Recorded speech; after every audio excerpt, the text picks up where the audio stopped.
I need to get home. Can you give me some money for a taxi? And I said, are you kidding me? Seriously, are you kidding me?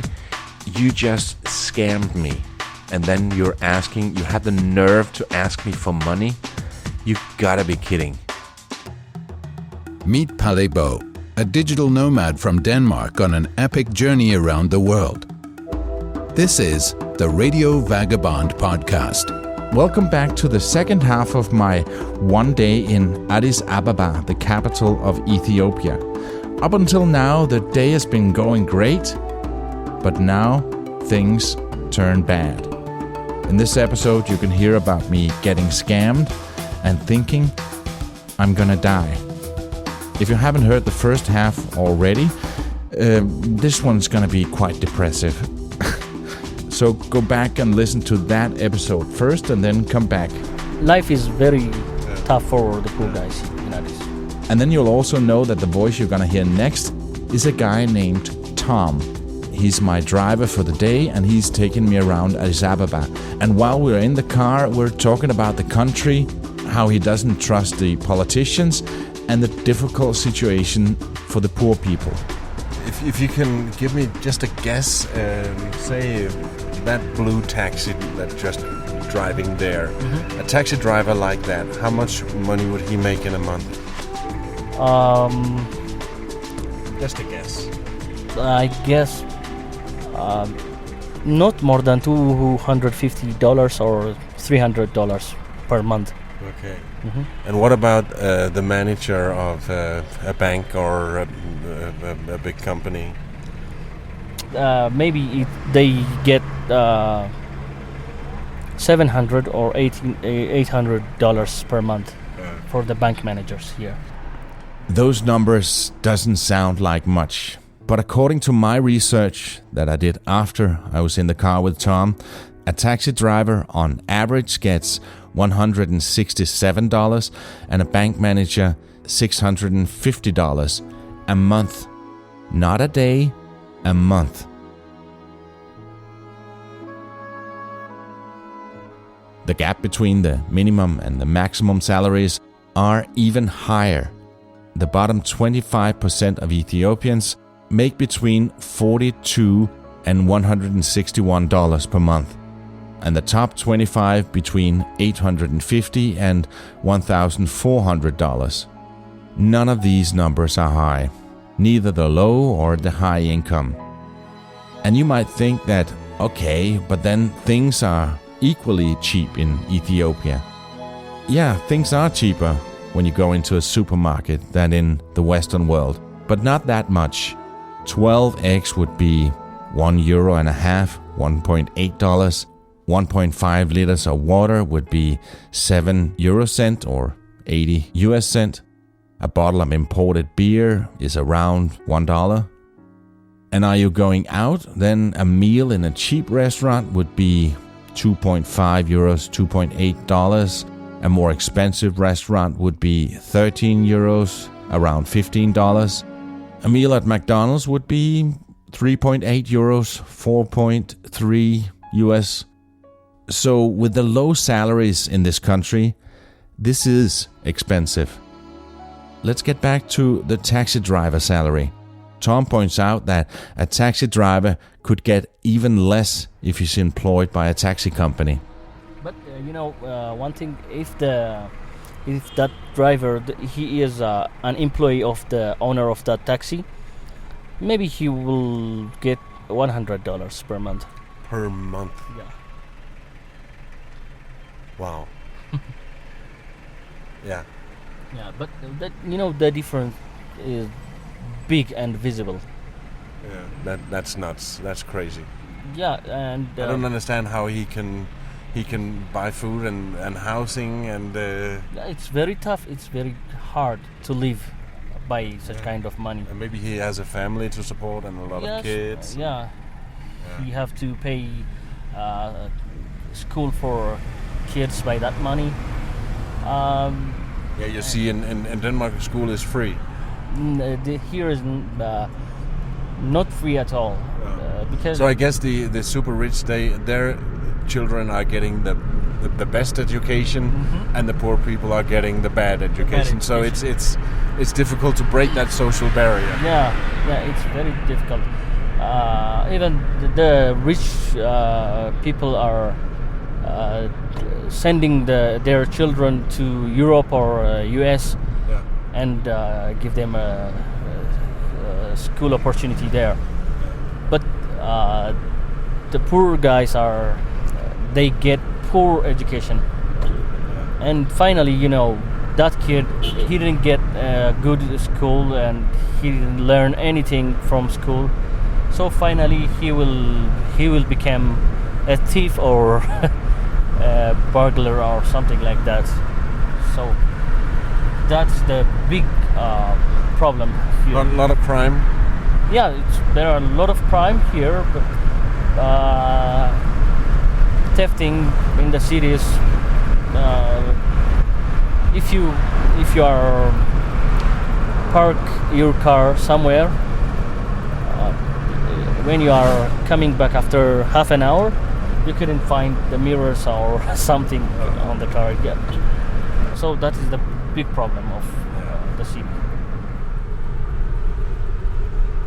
You can see many beggars, many poor people on the roads. So that is Addis Ababa.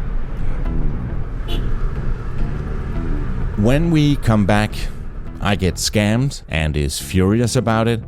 I speak a little bit more to Tom, and then I get a text message from my doctor that makes me think that I only have a few more months left to live. Produced by radioguru.co.uk, this is The Radio Vagabond. My name is Palabo. Stay with us. I got an email that I'd like to share with you. Hi, Palle. I discovered your podcast at around episode 60. I got up to date with 3 to 5 episodes per day. Then I went back and listened to the first episode, which was kind of funny because I could clearly feel how the podcast had changed a bit to the way that you're doing things today. I normally listen to the Radio Vagabond when I'm at work. I work as a window cleaner. Often I hear 2 to 4 episodes in one day and check in every week if there's a new episode out.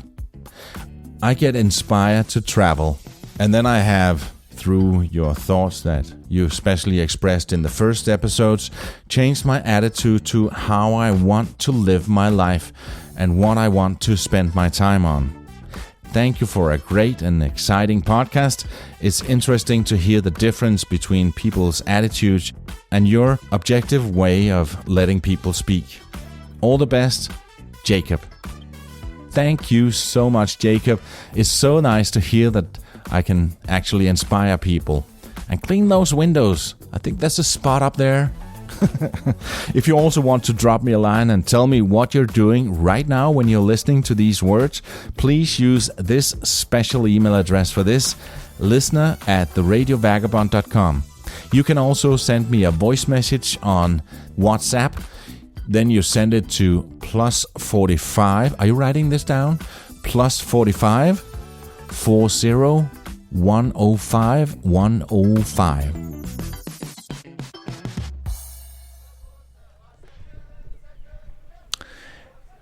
I'm back at the hotel, and I just got a text message that I want to share with you. You remember when I was in Morocco and I had pneumonia, and I backtracked back to Tisnit and went to the hospital, and this doctor just listened to my chest for 5 breaths and said, yeah, that's pneumonia, and here's a prescription for some penicillin. And I said, well, don't you think it's a good idea with an x-ray? And he just said, yeah, you can have an x-ray. Well, he said that to my local friend Omar, the local butcher that helped me there, and he translated and said, "Yeah, you can have an X-ray." And they took me in for 5 minutes and took an X-ray and gave it to me, and he looked at it for 5 seconds and said, "Yeah, that's pneumonia, and here's the prescription." And then I took a photo of it with my phone with this X-ray up against a white wall, and just sent it off to my retired doctor back in Denmark, who's now a good friend of mine. And he looked at it and said, yeah, that it looks like that's pneumonia, and so take the penicillin, but after 2 months, get a checkup. Have somebody take another X-ray and make sure that everything's okay. And I said, sure.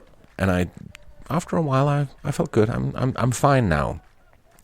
And then an hour ago, as if he marked it in his calendar that I was going to Cape Town, he sent me this message less than 24 hours before I'm going to a place with a more modern hospital.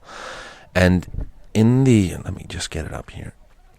In the text it says, "Hi Palle, did you get that checkup, that control X-ray?" And I wrote back, yeah, I thought about it, but I haven't done it yet. I'm in Cape Town for 2 months from tomorrow. It should be possible there.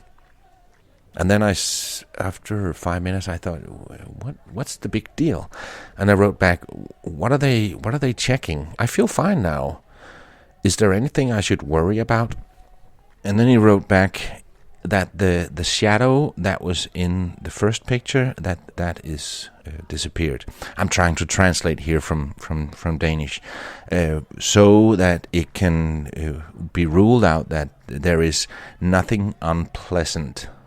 And then I wrote back, I didn't even know that there was a shadow. He writes back, it's the darker part of the lung that you can see in the photo, because the rays didn't go through with the same intensity as in the more healthy parts of the lung.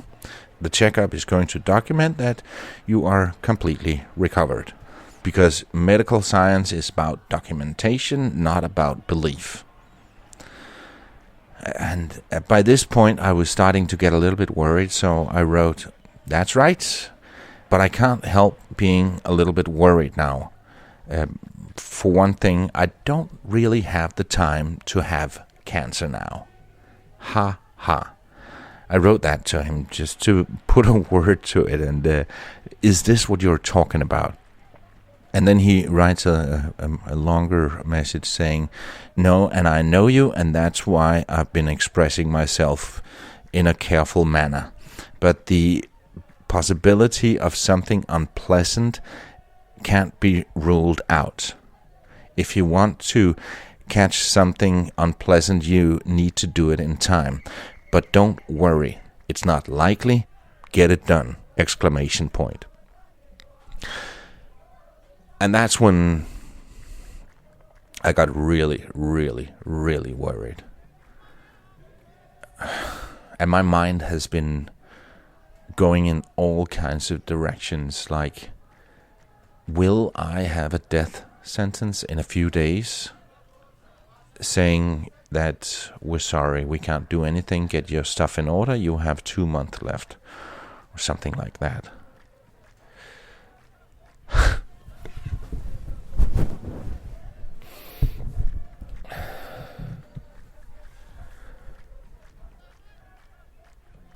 I'm all alone here in Ethiopia, and I can't help that my mind is going in every direction. And this is something that I don't want to worry my family with, so I can't talk to them. Normally, whenever there's anything, I speak to them, but I don't want to worry them as well.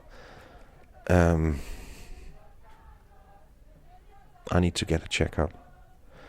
First thing I do when I get to Cape Town tomorrow is find out how to get to a hospital to get this done.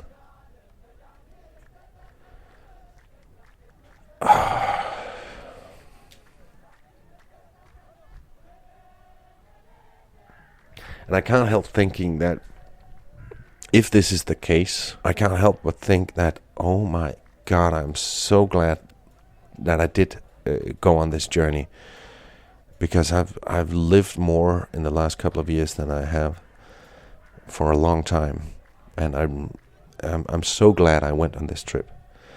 But I really need to get that checkup. I can't say anymore now.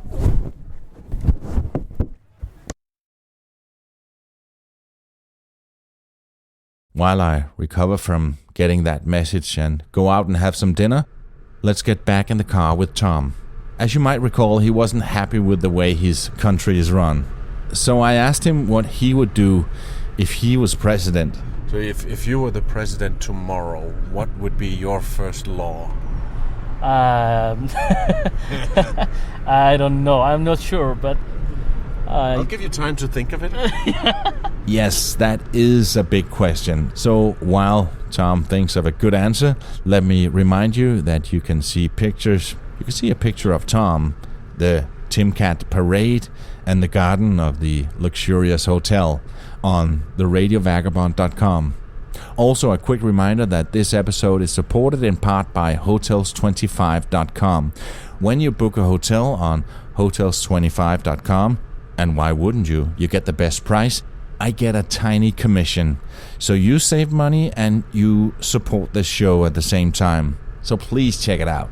Hotels25.com. It's hotels and then 2 and then 5.com. You couldn't change anything by a couple of weeks or within a month or something like that. Yeah. It will take time to change everything, to make the people happy. Yeah. I think that I'll do good things for the people first. I support the people by building hospitals, schools, roads, and give to the people job opportunities. Yeah, I think if I'm going to be the president, I will do such kind of things.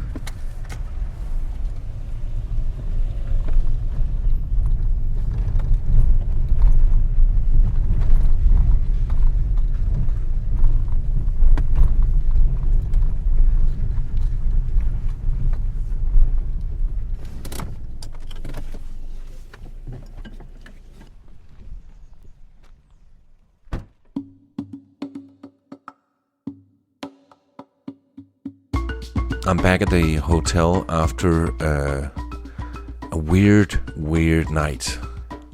I wanted to have something to eat, so I went to a pizzeria that I saw was close to where the parade was, the main street. And in order to get there, I needed to go under a bridge from this hotel. And the staff here at the hotel said, be extra careful when you go under the bridge, especially at nighttime, because it's a little bit of a dodgy place, and this is where you should take care of your stuff and don't talk to any strangers. And I have been told before going to Ethiopia that this is a place where you should be extra careful of pickpockets and people trying to scam you. So I've been taking care of my stuff and going. Looking over my shoulder and being extra careful. But I got to this pizzeria and got a pizza, and then a guy that I think he works at the hotel. I've seen him at the hotel, and he recognized me and came up and said hi. And then he sat down, and we started chatting. I even think I gave him a slice of my pizza. And then he said, oh, there's this big festivity here in Addis tonight. So do you want to join me going to a place where there's going to be some dancing and some music? And I said, listen, I need to get up early. My flight is at 7 o'clock, so I need to get back early. So thank you, but no thanks. And then he kept pushing and said, oh, it's going to be great. It's going to be great. You should go. And then I said, yeah, let's go. But only for an hour. Only for an hour. And he said, sure, yeah, you go. Come and check it out. And I don't know exactly what I was expecting, but I thought they put up some tents or there was some music and a lot of people and local music and local dancers, and it's going to be a lot of fun. And then I'm just going to have a beer and then head back. And we were walking through the city, and then he took me down a smaller alley and into a living room, into a small house, and we walked directly into a living room. There was a couch, and it was not bigger than this hotel room that I'm in right now. And I said, is this the place? That wasn't what I was expecting. No, let's go and find another place. No, let's sit down and have a beer, and this is a nice place. And I thought, yeah, what the hell? Let's just sit down and have a beer. And as soon as we sat down, and I thought we were just going to have a talk about Ethiopia and what he's doing and stuff like that. He's an interesting guy. And then as soon as we got the beer, 7 or 8 girls come in teenagers, come in traditional dresses and start dancing. And before you think anything, this was not anything slightly erotic or a strip joint or anything like that. It was not. There were young girls, and they were just dancing in traditional clothes, and they rehearsed this dance. And he said, "Oh, they're students. Aren't they talented? Aren't they lovely?" And I said, "Yeah, they're nice." And then he said, "Oh, you should buy them a bottle of wine. Buy them a bottle of wine." And I said, "No, I'm not doing that. No, I'm just having this beer, and then I'm heading back." And he said, "No, it's only 200, and that's around $7 and €6, something like that. €200. He said that several times. It's only 200. And his English was okay. It was not that bad. He said 200, and I said, no, I'm not. I'm not doing that. He kept pushing and pushing and pushing, and at some point, my no may have been slightly unclear. So he waved his arm, and this older guy who was at the quote-unquote bar in the corner, he nodded, and then he brought in a local wine and poured it up into some glasses for the girls. And I don't remember that I actually said yes, but I thought, okay, €6 I can do. So yeah, okay, that's a bit much for here, but okay. And then they had a sip of this glass, and then they nodded at me and said thank you, and then they kept on dancing, and the music was playing, and then he tried to have me dance with them and said, "Go up and dance with them." I said, no, thank you, I'm not interested, definitely no. And then he said, "Okay, let's go." I said, "Okay." And then he waved at the old man again, and he came with the bill for me, which was not 200, it was 2,000. So all of a sudden it was €60, 70 US. And then I just realized, oh my God, I fell for the same scam again of the, you didn't understand what I was saying because my English is not good enough. And he said, no, I said 2,000. I said, no, you definitely did not say 2,000. You said 200. And I started arguing with the young guy that was with me. And then the older guy came over and said, what's the problem, sir? And I said, he said 200. No, it's 2,000. You must have misheard him. I said, no, I didn't. No, I didn't. And I'm not paying 2,000 for this. Oh, let's figure this out. It was kind of like he was expecting me to say what I said. And I said, I'll pay you 200, even though I don't really remember saying yes to anything. But I will pay you 200, and then I just want to go home. No, 200, we can't do that. I ended up paying 1,000, which was still ridiculous here. But I thought, since my so-called friend, he was quick to give them a call to say that we were on our way, he may also be quick to call some of his friends who were maybe hiding under the bridge that I needed to pass in order to get back to the hotel. So I paid the 1,000, and then I said, now I'm going home, goodbye. And then I said goodbye to my friend as well, and started walking. And he followed me and just said, wasn't that a nice experience? I said, no, it was not, and you scammed me. And then as I was about to go in one way and he was about to go in another direction, he said, I need to get home. Can you give me some money for a taxi? And I said, are you kidding me? Are you kidding me? You just scammed me. You were the mastermind of this scam, and then you had the nerve to ask me for money? You gotta be kidding.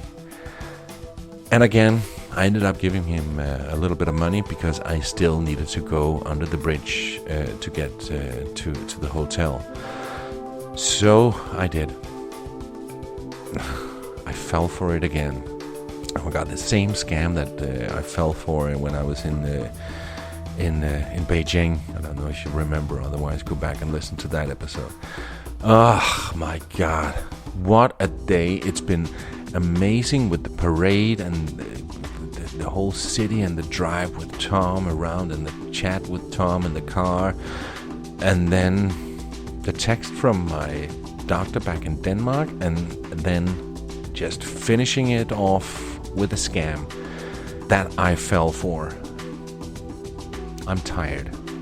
I'm really, really tired, and I've enjoyed being here. Dear Ethiopia, you are a wonderful place, and I'm definitely coming back. I want to see some of the nature that this country has to offer, but I'm definitely coming back. I promise you that. Now I'm going to Cape Town, and the first thing I do when I get there is make an appointment at a hospital to get this checkup. What a day. What a day. Next time you hear from me, it's going to be in Cape Town. I'm really looking forward to that. My name is Palabo. See ya.